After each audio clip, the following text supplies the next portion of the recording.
that's something that's always been a challenge for me as kind of a repeat founder is letting go. But yeah, from my perspective, that's what sets the culture up for success. You can hire the smartest people, but you got to let them run and you got to let them do their own thing, and they got to succeed and fail on their own terms. You just got to be there to support them. Thank you for joining me for another episode of On the Clock and Off the Record. Each episode is brought to you by Atlas MedStaff, unapologetically human.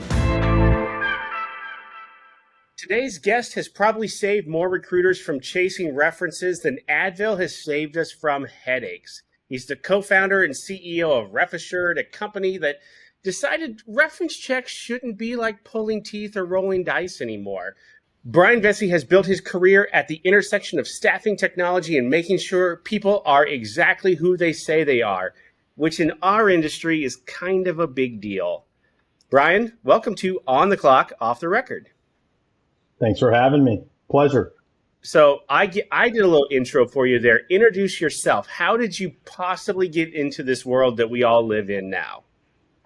Yeah, that was the best intro I could think of. Thank you. Yeah, I mean, gosh, I started in this industry over 25 years ago. So started sitting in the seat as a recruiter, learned the business, eventually ended up starting my own staffing business, grew passionate about building software, launched with my co-founders an ATS, ran that business for 7-8 years. And then after taking some time off, we found that it was sort of remarkable that this was something that was still predominantly being done manually and kind of as a compliance requirement, really. And so got the band back together, you know how it goes, prototyping, built an MVP, tested it with some customers and found like, wow, this is really interesting, and launched in January of 2023, and the rest is history. So for all of our travelers that are watching, or travelers that maybe aren't Atlas travelers, we use RefAssured right now. Like, you are the product that we use for our reference checks. And we have for over a year now, a year and a half, probably. Yep. Thanks for being a customer. It's been great to partner with you guys. Thank you. There you go. All right, you ready? I am. All right. I'll do my best. Brian, you're on the clock. Here we go. Reference checks have been a necessary evil for decades. What's the biggest shift that you've seen in how agencies handle references now versus pre-pandemic? Sure. So pre-pandemic, it was obviously, kind of an afterthought. And then during the pandemic, I think across all segments, it sort of fell to the wayside a bit, right? Like, people were hiring really quickly. If you think about it, outside of the healthcare sector, it was sort of we don't really need to do this. We got to move people through the process. And, to be completely honest with you, we started this venture because we want to build the back of a baseball card on talent, right? We really want to firmly understand strengths and areas of opportunities for candidates, in addition to helping them be compliant and mitigate risk. And so, when we set out to accomplish that, a lot of the customers had said, hey, this is actually pretty unique in that we can get a really well-rounded view of this talent right through the eyes and ears of their coworkers, managers, peers from prior engagements that they've had. And so the shift we're seeing today is really kind of getting back to basics, like understanding the quality of that talent, strengths, areas of opportunity, alignment for that role, and using that information in a far more meaningful way. So, how do we actively engage with them? How do we screen them? How do we use that information to interview and ultimately onboard? And if, the client falls in love with the candidate, now they know what muscles to build within the first 30, 60, 90 days, regardless if it's a temporary assignment or a full-time assignment.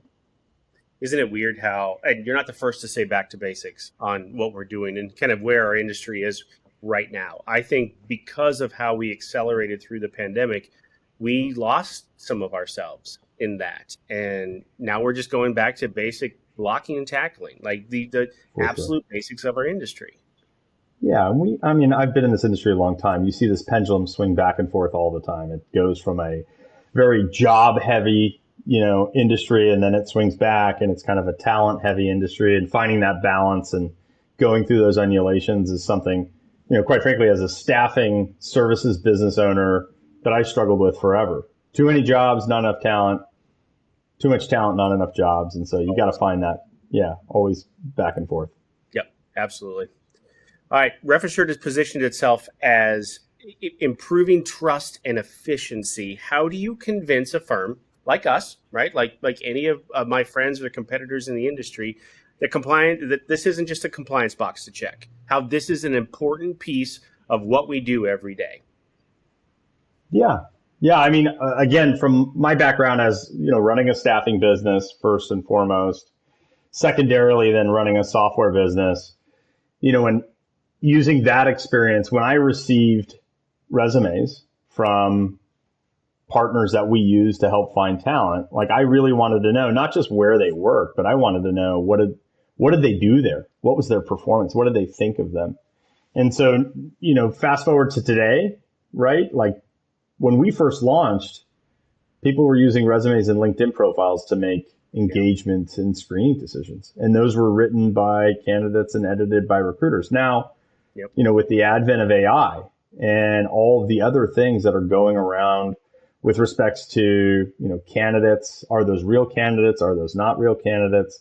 I think it's incredibly important for us to really focus on in the aggregate, not on a subject by subject basis, like who are these people? Are these legitimate candidates? Did they actually work at those places? And quite frankly, like how did they perform and how does that align with the roles that we have open? So it's expanded far more than just like a compliance checkbox. Like if a customer says, oh, we need to do this. It's about caring about quality, right? And so, for your business, you want to put the highest quality talent at the bedside. And quite frankly, for those that crack the code on quality, you can start to do some pretty creative things with your customers, right? You can start to do some programming yourself. You can fight margin pressure and you can be a very trusted resource to them. Absolutely. And so, it's changed quite a bit. Yeah. All right. You said the cool buzzword, you said AI. How are you currently using AI to detect fraudulent candidates, fake references, like all of those things that I anticipate would come from you, from the product that I've gotten used to, that you produce, that you give to us, right? How are you using AI to make us better, to make us safer? Yeah, well, a couple things. One, just in our space around, reference checking, it was actually really easy to provide a reference check manually that perhaps their manager, peer, or coworker. And so, by layering in technology, number one, we can let the subject know that we have the ability to detect who that reference giver is and if they're trying to, circumvent the system. And, that prevention piece is actually pretty helpful, right? So the bad actors will get into the application and they'll be alerted of certain things that, may throw up a flag associated with any sort of fraudulent activity that they're going to do. And then obviously, we have a number of measures in place that check along the way, like, this isn't quite right. Whether it's, IP conflicts, MAC address conflicts, not even needing to really use AI for that. Yeah. And then that obviously will throw up a flag. But, by and large, what we're finding is that, by using technology, it becomes a lot easier to detect versus kind of the manual methods. All right, last question on the clock, and then we'll get off the record and have some fun questions. How's that? Okay. The last one would be, if you could clear up one misconception about the industry and reference checks and talent verification, what would that be? I think the one that pops into my mind first is that nobody gives a bad reference, right? And the truth is, what we're finding, and we've done over 1 million references year to date, is that number one, if you think that, you're probably doing it wrong. Number two, it's not about giving a bad reference. It's about understanding strengths and weaknesses and alignment for that role. And so, 8% of the time, what we're seeing is that, hey, there are some things here that this candidate needs to focus on. There's some opportunities here for the candidate to improve. And so you could be of a service to that candidate, by being strategic about that information and saying, hey, there's some opportunities here where we can upscale on presentation, communication, or whatever the case may be. But I think it's important when I hear people say nobody gives a bad reference, is that, you need to think about it not on a candidate by candidate basis, but more so in the aggregate.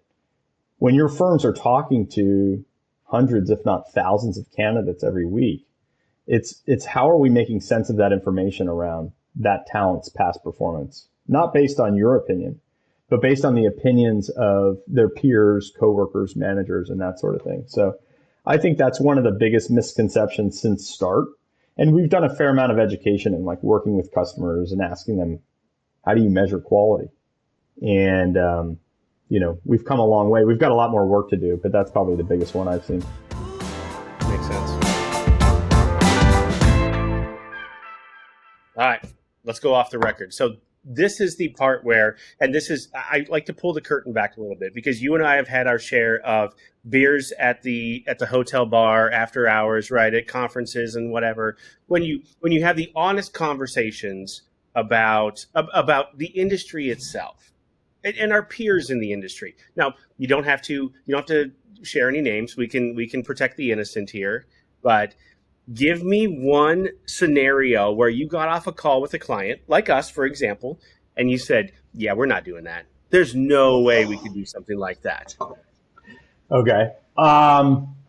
In this business, well, actually, I could say in my prior business, we had an ATS business, and, that was every phone call. Like, yeah. We wanted to do X, Y, and Z, and it should check the parking meter to make sure that all the cars have the meters fed. And I think in that business, it was rampant. Like, there was a lot of it, and we built a lot of stuff, and we agreed to do a lot of things from project management to time and materials, and the menu of products that we had really focused on turned into the Cheesecake Factory versus Chipotle, right? And so we were a lot of things to a lot of people. That was pretty common. In this business, quite frankly, it's not. I think mainly because what we do is a bit greenfield to a certain extent, but also there's a larger opportunity behind it. It helps that we've been in the industry a long time, and we can articulate kind of the roadmap and where we're going and why. And there are certain things we will do for sure. And there are certain things that, we just need to be articulated about with the customer and say, hey, these are some of the unintended consequences with doing some of these things. And trying to just stay true to what we want to do long term. So, I certainly have a fair share of war stories in my past life on it. In this business, we've been really fortunate, and obviously that just stems from the team. That's not something. If it were me, we'd do everything for everybody. But I don't get to make those decisions anymore. I would say yes to everything. You want to do what? Yeah, we could do it. Absolutely. Totally. Yeah, nothing we can't do. All right. What's one piece of advice you wished you had received before you started RefAssured?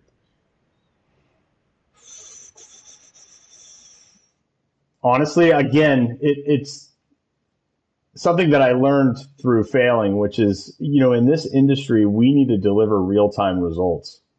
And quite frankly, the real-time results is ROI. Like, how are we helping our customers win business, retain business, and continue to advance the ball? And that rent is due every day. And so if we're not innovating, if we're not really close to the dollar with customers and helping them understand how we can make those improvements, it makes it very difficult to retain a customer. And we've been fortunate in this business. In the past business, that was hard. And honestly, these two questions are very much correlated. Sure. Like, when you get away from what the mission is and how you're adding value and what the ROI is that you're delivering, and reminding customers of, hey, this is what we set out to accomplish. This is how we're measuring success, and here's where we're at, and these are the improvements we need to make. It makes it hard. And when you start building, outside of that, you can really get away from it, and that's something that can be really challenging. Yeah. All right. So you've led in both the corporate world and startup world. How have these two environments kind of shaped and changed not only your leadership style, but then you as an entrepreneur, you as a business owner? Yeah, I think, quite honestly, like when you start a business, you have to wear all the bags, right? You've got to be the head of legal, the head of sales, the head of ops, and then, when the waste paper basket catches on fire, you got to put it out. Yep. And till you get to a place where, oh, this is a real business and we need to start thinking about, putting together the structure for it. And you need to hand the reins off to somebody who then can lead something, and you need to let them, ideally fail softly, support them so that they can be successful at it, and then let them go. And that's something that's always been a challenge for me as kind of a repeat founder is letting go. I mean, that's one of the hardest things when you sit in all the seats, do all the things. But yeah, from my perspective, that's what sets the culture up for success. You can hire the smartest people, but you got to let them run. And you got to let them do their own thing, and they got to succeed and fail on their own terms. You just got to be there to support them. But that transition's tough, right? And you know that better than anybody. It is tough. It is hard, and you've got to be okay. Like I am so critical. I'm my own worst enemy. I'm so critical of myself, but I've gotten really good with allowing others to fail, and then picking them up and learning from that together, because I know they're good leaders and I know they're smart. But that was hard at first. That was very difficult. Yeah, I still struggle with it today. I'm fortunate to be surrounded by an awesome team who are not bashful, and they'll remind me, like probably right before we got on this call, like, hey, You need to let that part go and focus. We need you here. And so, I think that's why we work so well together too, is just having people that'll tell you like, hey, you need to not do that anymore. Yeah. Sometimes forcefully. And that seems to work pretty well. Well, yeah, I mean, I have the same. You've met Mike and Joel and Mandy and Steve, and right. I mean, those are people that aren't scared to say, like, you got to get past this. Like, we got to focus. This is where we are right now. Like, you've got to refocus. Yeah. Yeah. And I think in practice, right, you're on calls or you're in meetings, and then, during the meeting, you get a side chat from somebody saying like, hey, we're not going to do that. Right. We talked about this. It's like, yeah, right. Got it. So we always have checks and balances. I think it's healthy. And it's something that I think it's very hard for entrepreneurs to let go. And it is for me. Yeah, me too. All right. Last question and off the record, and then we're going to do some rapid fire. What's something about you that your colleagues or competitors or even us as vendors would never guess? Professionally or personally? Either. Yeah, either. Whichever is most embarrassing, quite honestly. Okay. Well, I am most embarrassing is I am a vegetable gardener. I have a very large, you would have never known. But I love it. I'm in the dirt. I'm one with the earth, as they say. And I don't, it depends on the day and the season, but I'm out there quite a bit in my free time. What's your favorite to grow? Well, in the summer, it's tomatoes and shishito peppers. That's what all of the raised beds contain. And unfortunately, this summer season hasn't treated the Vesce household all that well. It's been a light yield this year. You have to go to the farmer's market maybe to supplement. No, not that far. But like we usually have a much bigger yield this summer. So the Vesce girls are not super thrilled with Dad right now. Nice. I would never have guessed. That's super awesome. Yeah. All right. Rapid fire questions. Are you ready? I am. Straight from Stephen Colbert, what sandwich is best? Oh, I'm a sour roll, pepper turkey, mayo, lettuce, extra peppercini, maybe a little American cheese. Ooh, no tomato. No tomato. No. I don't like the bread getting soggy. It's too much. Good. All right. Yeah. Okay. What was your first concert? I went to Elton John with my dad when I was young at the Oakland Coliseum. Yeah. That's not lightweight. I probably could still do Rocket Man and Crocodile Rock if you want. Oh my gosh. Not going to do that. That's a heavy hitter right there. That's really good. Yeah. Wow. Okay. Yeah. What's the most used app on your phone right now? I'm going to sound like a total dork. I'm on Bloomberg News a lot, which is similar to like I watch 60 Minutes on Sundays, and my business partners and my friends are like, "You've been 60 years old for the last 30 years." Yeah. Look, I get it. I'm right there with you though. So Yeah. yeah. What about you? I mean, I don't know if you've ever been asked the question, but what's your app of choice? I mean, this is embarrassing because then I seem like a 12-year-old girl. TikTok. It's TikTok right now. Oh my gosh! Absolutely. Really? Yes. I don't even have it on my phone. Oh, I mean, okay. So everything else aside, I use it for barbecue. I use it for gardening. The little bit that I do, right? There's so much out there, food Really? related, barbecue related. Yeah, absolutely. Maybe gardening? A little gardening in there? Oh, without a doubt. Composting. Huh. I learned how to compost by watching TikTok videos. Oh my goodness. Okay. Yes. Well, maybe I'll have to pick that up. There you go. It's worth a shot. All right. What is your guilty pleasure besides gardening? Golf. Yeah, I picked up golf between businesses, and unfortunately, I'm a bit addicted, and it's super time consuming. So it really just happens on the weekends. But I'm also, unlike gardening, I'm not good. That's my question. Are you good at it? I don't have the patience for it. When I used to, in growing up professionally, I was like, I'm never going to do that. Like, 3.5, 4 hours out there, that's crazy. And then during some downtime, I got out there and I thought, I'm not going to do this. And then I don't know, you get the bug. You hit one ball flush and you're like, feel like $1 million. And so that's what keeps me coming back. But yeah, no, not good. Not good at all. I firmly subscribe to the golf ruins a perfectly good walk. So yeah, that's yeah. All right, last question. The staffing industry would be better if? The staffing industry would be better if we could focus on systems that weren't siloed or walled off. I feel like we live in this kind of like proprietary data environment. I think that those walls are starting to see some pretty significant cracks in them. I know you and I have discussed this, like, hey, what's good for the goose is good for the gander. Yep. And I think that it actually would move the industry forward. And so it's a challenge. I think I grew up in that school of thought of like, I'm not sharing anything with anybody. I'm going to hoard my relationships, my data, my systems. I think that's changing. I think it could actually improve the industry quite a bit if we can do it in a way that not only helps people, but protects their businesses too. Yeah. Well, I mean, you see it. I'm a proponent of that. If I come to an event that you're at at Bullhorn or wherever, I'm always bringing friends from the industry that don't work at Atlas, right? We have that. We have that open communication and relationship.